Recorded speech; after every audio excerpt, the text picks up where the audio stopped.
Hello namaste welcome back to my YouTube channel వేసీ paradise. I am Gajavalli Sai Sahithi. ఈరోజు special ఆలు టిక్కీ అన్న వెంటనే అందరికీ గుర్తొచ్చేది పొటాటోతో చేసే ఈ టిక్కీ రెసిపీయే. ఢిల్లీలో ఎంతో ఫేమస్ అయిన ఈ ఆలు టిక్కీ రెసిపీ ప్రాసెస్ చూద్దామా? Let's begin the recipe process. First ఒక 5 పొటాటోస్ తీసుకొని ఇక్కడ చూపిస్తున్న విధంగా కట్ చేసుకొని బాగా ఉడికించుకోవాలి. మీరు కనుక ప్రెషర్ కుక్కర్ యూస్ చేస్తున్నట్లు అయితే ఒక 4 విజిల్స్ రానివ్వాలి. ఇప్పుడు ఉడికించుకున్న పొటాటోస్ని పీల్అవుట్ చేసుకొని ఇలా ఒక బౌల్లోకి తీసుకొని ఇక్కడ చూపిస్తున్న విధంగా ఎంత మెత్తగా వీలైతే అంత మెత్తగా మ్యాష్ చేసుకోవాలి. మీరు ఈ ప్రాసెస్ని చేత్తో చేసుకోవచ్చు, లేకపోతే తురుముకోవచ్చు కూడా.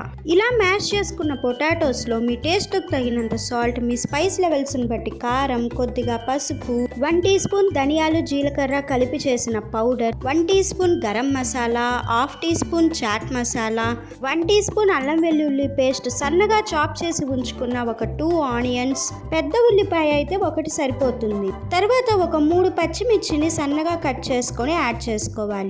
సన్నగా చాప్ చేసి ఉంచుకున్న గుప్పెడంత కరివేపాకు, గుప్పెడంత పుదీనా, గుప్పెడంత కొత్తిమీర యాడ్ చేసుకోవాలి. మీకు పుదీనా ఫ్లేవర్ నచ్చకపోతే స్కిప్ చేసుకోవచ్చు.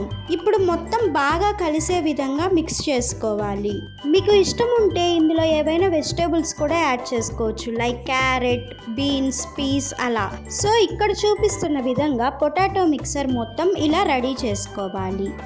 ఇప్పుడు ఇక్కడ చూపిస్తున్న విధంగా కొంచెం కొంచెం క్వాంటిటీని తీసుకుంటూ టిక్కీ షేప్లోకి ఒత్తుకోవాలి.